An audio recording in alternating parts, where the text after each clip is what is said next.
Number 1 news channel का number 1 show कच्चा चिट्ठा, आपके साथ मैं हूं सबीना तामंग देशमुख। कच्चा चिट्ठा की शुरुआत बाइडेन के बयान वाले बम से। इजरायल पहुंचकर जो बाइडेन ने एक तरह से इजरायल को क्लीन चिट दे दी। बाइडेन ने कहा कि हमास ने बेगुनाहों की जान ली, इजरायल को आत्मरक्षा का पूरा अधिकार है। कुल मिलाकर बाइडेन ने क्रिस्टल क्लियर कर दिया कि अमेरिका 100% इजरायल के साथ है। सवाल यह है कि क्या अमेरिका के इस स्टैंड ने महायुद्ध को और ज्यादा भड़का दिया?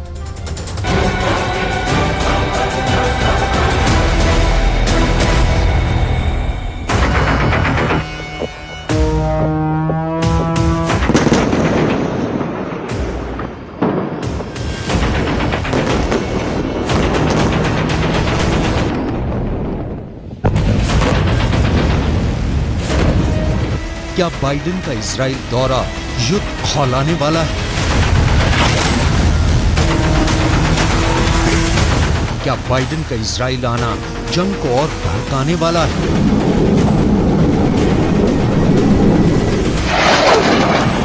क्या अमेरिका ने इजराइल को खुली छूट दे दी है? क्या गाजा के साथ साथ पूरे अरब देशों पर टूट पड़ेगा इजराइल?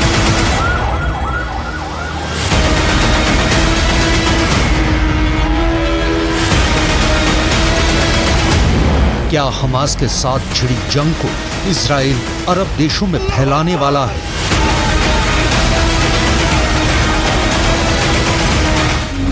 क्योंकि इजराइल को क्लीन चिट देकर बाइडेन ने अपने पत्ते खोल दिए हैं।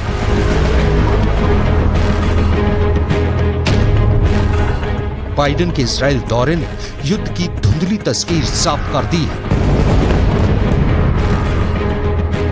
बाइडेन का बख्तरबंद एयरफोर्स 1 इजराइल के डेविड बेन गुरियन एयरपोर्ट पर लैंड किया। प्लेन का दरवाजा खुला, बाइडेन नीचे उतरे। यहाँ उनकी अगवानी के लिए खुद इजराइल के प्रधानमंत्री बेंजामिन नेतन्याहू मौजूद थे। बाइडेन ने नेतन्याहू को देखते ही गले लगाया, उनकी पीठ थपथपाई। इसके बाद बाइडेन ने जो कुछ कहा वो इंटरनेशनल हेडलाइन बना हुआ है। खासकर अरब देशों में घर घर में सुना जा रहा है। बाइडेन ने इजराइल पहुंचकर जो बयान बम फोड़ा है उसे आगे उन्हीं की जुबानी सुनाएंगे। उससे पहले उनके दौरे के आफ्टर इफेक्ट को जान लीजिए, क्योंकि इजराइल के साथ अमेरिका की इस करीबी को बहुत ही गौर से देखा जा रहा है। बाइडेन को तेल अवीव के बाद जॉर्डन जाना था, लेकिन ऐन वक्त पर ऐसा क्या हुआ जो प्रोग्राम कैंसिल हो गया? तय तो ये हुआ था कि बाइडेन इजराइल के बाद जॉर्डन जाएंगे, जहां वो मिस्र और फिलिस्तीन के राष्ट्रपतियों से मिलेंगे।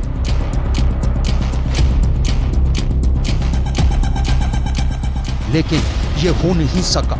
बाइडेन के उड़ान भरने के ठीक पहले पता चला कि जॉर्डन के अम्मान में होने वाली अरब नेताओं की मुलाकात हमले के बाद रद्द कर दी गई है। सवाल है कि क्या बाइडेन का शांति मिशन खटाई में पड़ गया है? क्या शांति के बदले युद्ध की आग और धधक गई है? बड़ा सवाल है, क्या अरब देश को अमेरिका पर भरोसा नहीं है? ये बात छिपी नहीं है। जब इजराइल और हमास के बीच युद्ध की बात आती है तो अमेरिका दिल से किसके साथ खड़ा रहता है? पूरी दुनिया जानती है कि अमेरिका के लिए इजराइल का पलड़ा हमेशा भारी रहता है। As they respond to these attacks, it seems to me that they have to continue to ensure that you have what you need to defend yourselves. Biden के अलावा इजराइल को लेकर एक बयान ईरान की तरफ से भी आया है। ईरान का कहना है कि इजराइल के लिए समय खत्म हो गया है। बाइडेन का इजराइल को क्लीन चिट देना और ईरान का समय खत्म होने वाला बयान युद्ध की आग में घी डालने जैसा है। इजराइल पहुंचकर बाइडेन ने कहा कि वो खुद आकर ये दिखाना चाहते थे कि अमेरिका इजराइल के साथ है। हमास ने बेरहमी से इजराइल के लोगों का कत्ल किया है। हमास आईएसआईएस से भी बदतर है। इजराइल को अपनी रक्षा करने का पूरा हक है। अमेरिका हर तरह से इजराइल का साथ देगा। अमेरिका अपना वादा निभा रहा है।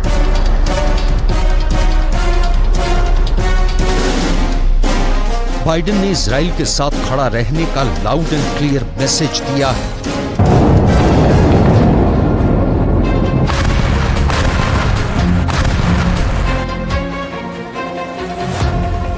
वो भी उस वक्त जब इजराइल पर एक अस्पताल पर हमला करने का आरोप लगा है।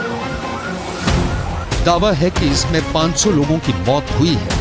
जब इस घटना पर सवाल हुआ तब बाइडेन ने क्या जवाब दिया, इसे सुनिए। Israel, as they respond to these attacks, it seems to me that have to continue to ensure that you have what you need to defend yourselves. I was deeply saddened and outraged by the explosion at the hospital in Gaza yesterday. And based on what I've seen, it appears as though it was done by the other team, not you. They're committed evils that and atrocities that make ISIS look somewhat more rational. वहीं Israel के प्रधानमंत्री Benjamin Netanyahu ने Israel पहुंचने के लिए Biden को धन्यवाद दिया, अमेरिका को इजराइल का सच्चा दोस्त बताया। Mr. President, you rightly said that Hamas is worse than ISIS. The German Chancellor, who visited here yesterday, said that Hamas were the new Nazis. You're both right. And just as the civilized world united to defeat the Nazis and united to defeat ISIS, the civilized world must unite to defeat Hamas. I can assure you, Mr. President, Israel is united to defeat Hamas. And we will defeat Hamas. Biden की यात्रा के बाद Israel Gaza युद्ध में पर्दे के पीछे चल रहे दांव पेंच की जोर आजमाइश की कहानी भी सामने आ गई है। इस कहानी के किरदार सिर्फ इजराइल और फिलिस्तीन ही नहीं है, इसमें अमेरिका है जो इजराइल की ढाल बना हुआ है। अपने न्यूक्लियर एयरक्राफ्ट कैरियर को इजराइल भेज रखा है। ब्रिटेन के पीएम ऋषि सुनक भी इजराइल का दौरा करने वाले हैं। जर्मनी के चांसलर ओलाफ शोल्स इजराइल का दौरा कर चुके हैं और युद्ध में इजराइल के साथ कंधे से कंधा मिलाकर खड़े रहने का वादा किया है। इस कहानी का एक बड़ा किरदार सऊदी अरब भी है जो इजराइल का नया दोस्त बना था। लेकिन देखने वाली बात यह है कि युद्ध इस नई दोस्ती में कितनी दरार पैदा कर रहा है। ईरान भी इस कहानी का बड़ा किरदार है। दावा किया जा रहा है कि हमास का रिमोट कंट्रोल ईरान के पास ही है। खुद जंग लड़ रहा रूस भी इस कहानी का एक कैरेक्टर है जो ईरान का साथी है। ऐसे में फिलिस्तीन के भी साथ रहने वाला है। इस जंग के बहाने चीन भी अपना उल्लू सीधा करने में लगा है। ताइवान पर अटैक करने के लिए वो अमेरिका को मिडिल ईस्ट में फंसाने में लगा है। युद्ध की इस कहानी में हिजबुल्लाह का रोल भी काफी अहम है क्योंकि उसकी इजराइल से दुश्मनी पूरी दुनिया जानती है। एक बड़ा डर ये भी है कि गाजा पर तेज होते इजराइल के हमले से मिडिल ईस्ट में बहुत ही भयंकर युद्ध भड़क सकता है। अगर गाजा में हो रही विस्फोट की आग ज्यादा फैली तो युद्ध में और अरब देश भी शामिल हो जाएंगे। तुर्की में इजराइल के वाणिज्य दूतावास के बाहर हंगामा हुआ। सब इजराइल के खिलाफ नारेबाजी करते रहे। हालात आंसू गैस के गोले दागने के आ गए।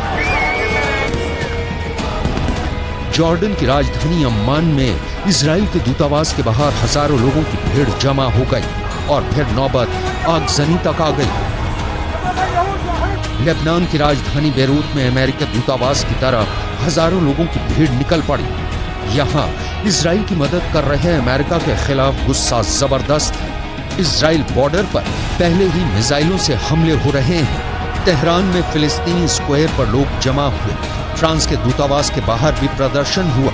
पूरा पश्चिम एशिया दो हिस्सों में बंट गया। एक तरफ इजराइल और दूसरी तरफ फिलिस्तीन के हमदर्द देश।